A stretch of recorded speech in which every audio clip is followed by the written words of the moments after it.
Hey guys, Michael from Copper vs Glass. Now if you head over to the Play Store and type in Endless Runner, you're going to get a ton of games coming up, some of which cannot actually be that great, others of which are amazing. So today what we're going to be taking a look at are 6 of my favourite free running games, so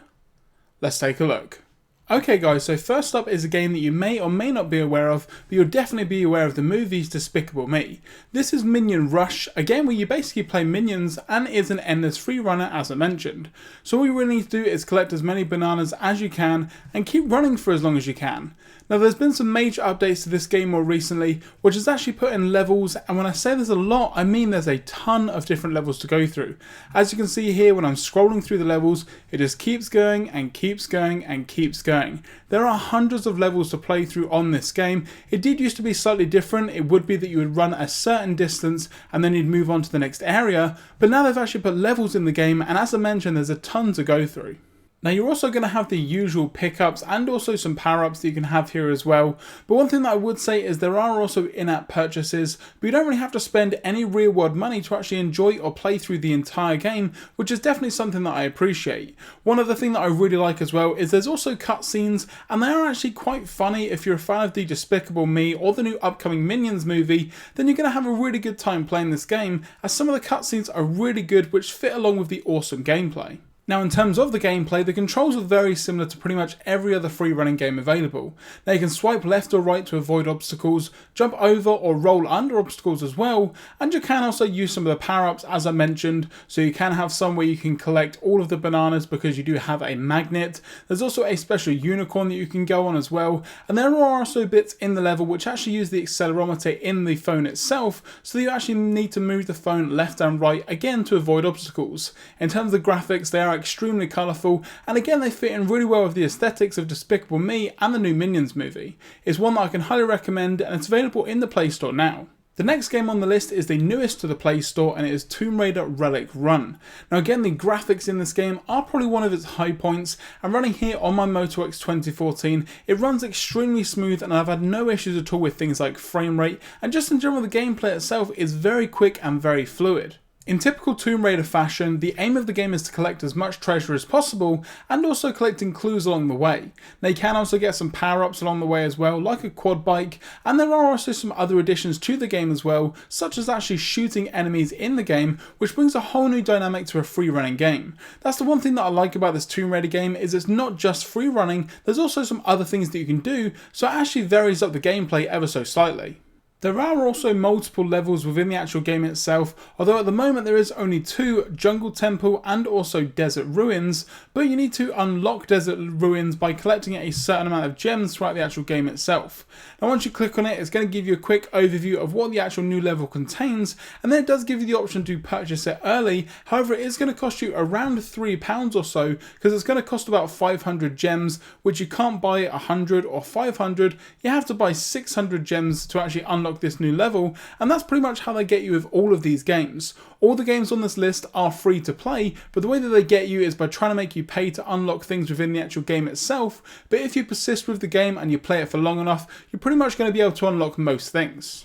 There are also some additional costumes, however there is only 4, so hopefully they're going to add some more eventually. In terms of the actual controls in the game, I'm not going to go over it as they're pretty much the same for every game on this list. However, as I mentioned in the Tomb Raider game, there are also some vehicles as well, but they control pretty much exactly the same, just without the jump button. Speaking of vehicles, next up we have Skypunks, which actually comes to us from the same developer as Angry Birds, Rovio. Now this game again is extremely colourful and has a very cartoony look, however the gameplay itself is solid and smooth, and just in general I've not had any issues with dropped frame rates. Now I've also played this on a early Moto G, and again in terms of the actual gameplay itself, it runs pretty well on older hardware as well as newer hardware. Now as I mentioned, I've got the Moto X 2014 and it seems to run perfectly fine. However, if you do have something maybe older or with a slightly lesser processor than the Moto G, then unfortunately you may be out of luck, as it may not perform as well. If you've got some newer hardware like the Galaxy S6 or the S6 Edge, then you're going to have no problems at all and it's going to scream on your device.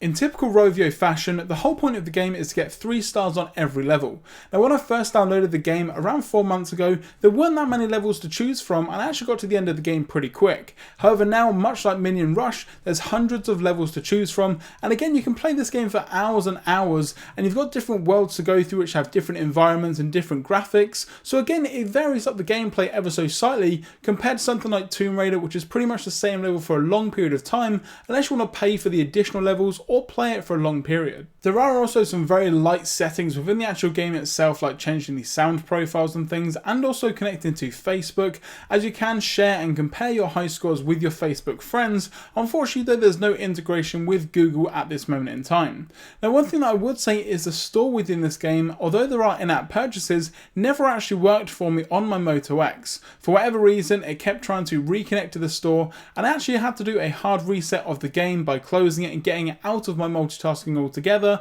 for actually then the game to work from then onwards. I still haven't been able to connect to the store itself, so I can't see how good or bad the pricing is. However, as the game is free and they rely on you to pay for things, I'd imagine that it's going to cost a fair amount of money to actually get the things that you want or the things that you need to progress in the game quicker without having to put in a ton of hours. However, the gameplay itself is solid. The controls can sometimes be a bit sluggish because you are on a vehicle instead of running, but you do get some additions in terms of boosts and rockets that can vary up the gameplay, and a level like this you're actually against opponents, so there's also a competitive element in there as well, which you don't get with a lot of free running games because they are just solo games that you play by yourself. Next up is one of my favourite free running games, and it is basically Sonic. Now this game is very simple and it's not like the other ones because all you have to really do is just keep running. The levels themselves change, so you don't have to pick specific levels that you want to play, and there's not really that many in terms of in-app purchases or additional things that you may need to purchase within the actual game itself.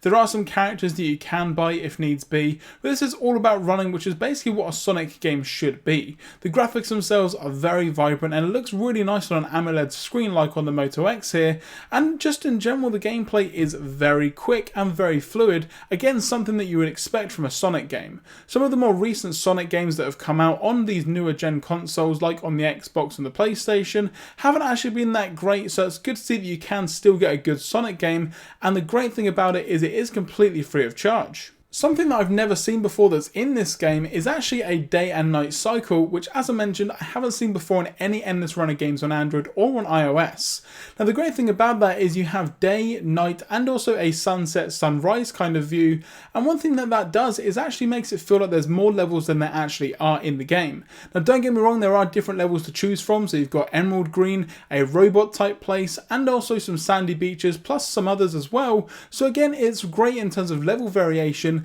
And the great thing about it is you don't have to stop the action, you can just continue playing throughout the game itself, and you don't have to take yourself away to choose a specific level to go to. You do also get some boss battles like this one here with Eggman, so again it varies it and you get to see some of the villains within the Sonic universe, some of which you may or may not know. Now again this varies up the gameplay itself, so as you can see here the camera angle is now changed as if Sonic is running towards the camera, and you need to dodge some of the missiles that he's placing down. Now once you've done that, it does get to a certain point where you then need to just attack him, and then you get some additional points for doing so. Now there's multiple villains throughout the actual game itself, and again it's a great addition that kind of takes away from the just standard endless running that you get in some games. Now as I mentioned, there are in-app purchases for some classic characters like Tails and Knuckles and also some others that I don't really know, but apart from that it's pretty much all about running, and that's one of the great things about this game. It's very simple, very easy to pick up and play. Now for the next game, I'm not really going to talk too much about it, but if you look in the description down below, you'll see that I've actually done a full review on this game, and it's Spider-Man Unlimited. Now from my review you can tell that I really enjoyed this game. It's got a really nice graphic style and the gameplay is solid, so again that link will be down in the description down below for you guys to check out. I just had to end this video on a classic and one that pretty much everyone will know, Subway Surfers. Now again, this game looks extremely good on my Moto X, and the great thing I like about this is it does actually run on older hardware because the game itself is actually quite old in terms of lifespan of apps that is. Now the gameplay is very simple, all you need to do is collect the coins, but you do get some additional power-ups along the way like a hoverboard, which then actually allows you to surf, hence the name of the game, and you've also got some pickups along the way as well to actually aid in the actual running itself. So you've got things like a jetpack and also some shoes that allow you to jump super high. Now it is going along train tracks, so you do have some obstacles which are basically the trains themselves, and again it just adds a bit of variety to the gameplay and makes it slightly more dangerous, because you can sometimes get in some tight situations where you may be just kind of fumbling around with your thumb, and it's going to be your own fault if you do get hit by one of these trains. But that is going to do it for my 6 favourite Endless Runner games available on Android. Now a lot of these are also available on iOS. Unfortunately I'm not sure which ones are or aren't, but again if you just have a look at the description down below, I'll try and find all the information to put that down there for you guys. Now all of these games pretty much control and also play pretty much the same in terms of the actual way that you move around, like I say, from left to right and jumping and crouching under things, but they're vastly different in terms of the graphics, the gameplay, or the source material it's based off if you're looking at something like Tomb Raider or Spider-Man. If you enjoyed this video, be sure to give it a thumbs up down below, and if you guys have got any other games that you want us to have a look at, whether it's just a single game or a bunch of games under the same category, be sure to leave it in the comments section down below, on Twitter at Copper vs Glass, or on Google+, which is actually where I'm most active. If you want to get some more great content, don't forget to subscribe. I'm Michael from Copper vs Glass, thanks very much for watching, and I will catch you guys in the next video.